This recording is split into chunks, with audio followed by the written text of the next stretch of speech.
दोस्तों, आज मैं आपके लिए देहरादून के गर्ल्स हॉस्टल की कहानी लेकर आया हूं, जो 2009 से आज तक बंद पड़ा है। एक समय में इस गर्ल्स हॉस्टल में सैकड़ों लड़कियां रहा करती थी। हॉस्टल के चारों तरफ चहल पहल और खुशनुमा माहौल था। धीरे धीरे वहां की हवाएं रुमानी होती गई और लड़कियों की हंसी ठिठोली के साथ समय भी बीतता गया।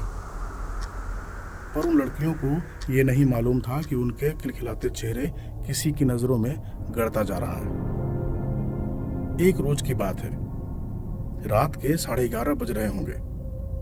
एक लड़की अपनी पढ़ाई करने के बाद सोने की तैयारी कर रही थी। वो अपने कमरे का दरवाजा खोलती है और बाथरूम की तरफ जाती है।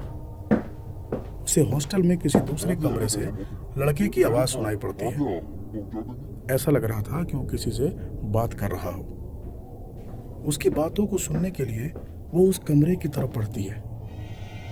वो आवाज की जितनी नजदीक जाती है, आवाज उतनी ही दूर होती जाती है। फिर कुछ देर सोचने समझने के बाद नजरअंदाज करके बाथरूम की तरफ जाने लगती है।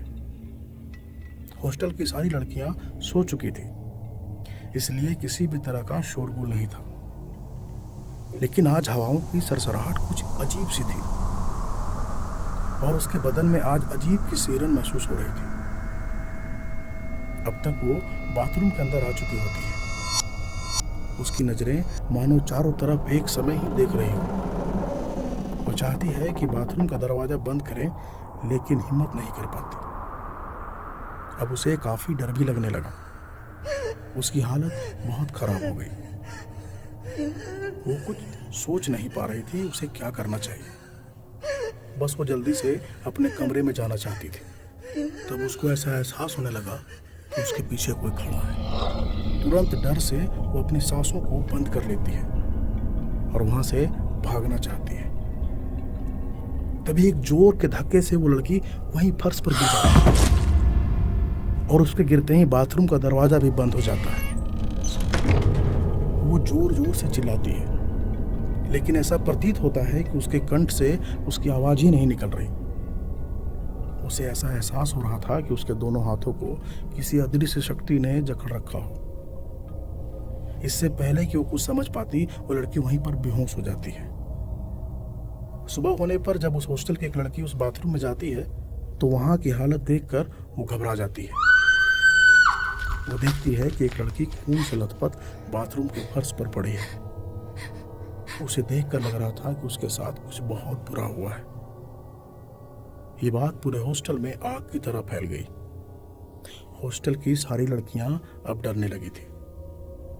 जब वार्डन को इस बात की जानकारी हुई, तो उसे लगा कि रात में कोई लड़का हॉस्टल में आया है और इस घटना को अंजाम दिया है।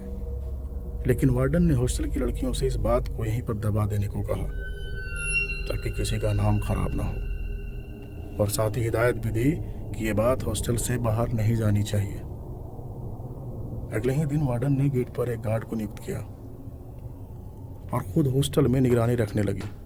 शाम होते ही वो सभी कमरे में जाकर देखती। फिर हॉस्टल के चारों तरफ देखने के बाद वो लड़कियों के कमरे तक जाने का मुख्य द्वार पर बड़ा सा ताला जड़ देती। समय के साथ साथ धीरे धीरे इस बात को सभी लोग भुला देते हैं। अब सब कुछ पहले की तरह हो जाता है।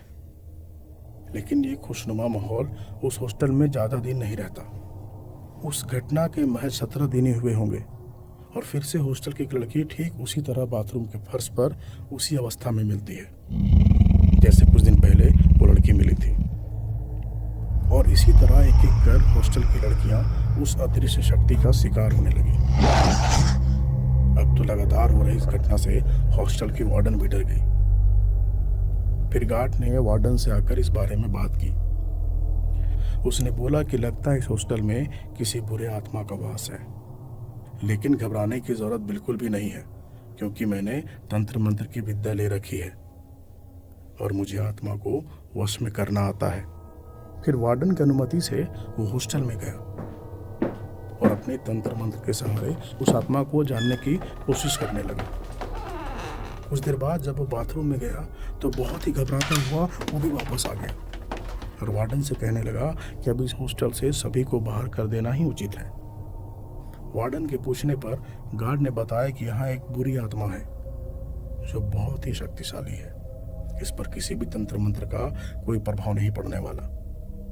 इस आत्मा को वश में करना भी बहुत मुश्किल है।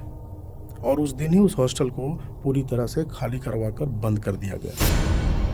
फिर उस हॉस्टल के गार्ड ने अपने गुनी मंत्र के सहारे चारों तरफ से बांध दिया ताकि वो आत्मा उस हॉस्टल से बाहर नहीं आ सके। आज भी देहरादून का ये गर्ल्स हॉस्टल उसी तरह बंद पड़ा है। आसपास के लोगों का कहना है कि अब भी कभी कभी इस हॉस्टल से किसी लड़के के चिल्लाने की आवाज़ सुनाई पड़ती है।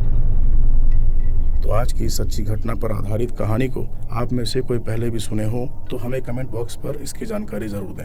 ये भी बताएं कि आपको ये कहानी कैसी लगी। लाइक करें, कमेंट करें और अपने दोस्तों के साथ इस सच्ची कहानी को शेयर भी ज़रूर करें। ऐसी ही डरावनी और अनोखी कहानी हम लेकर आएंगे आपके लिए हमारे चैनल स्टोरी टीवी पर। तो दोस्तों बने रहें हमारे साथ। शुक्रिया।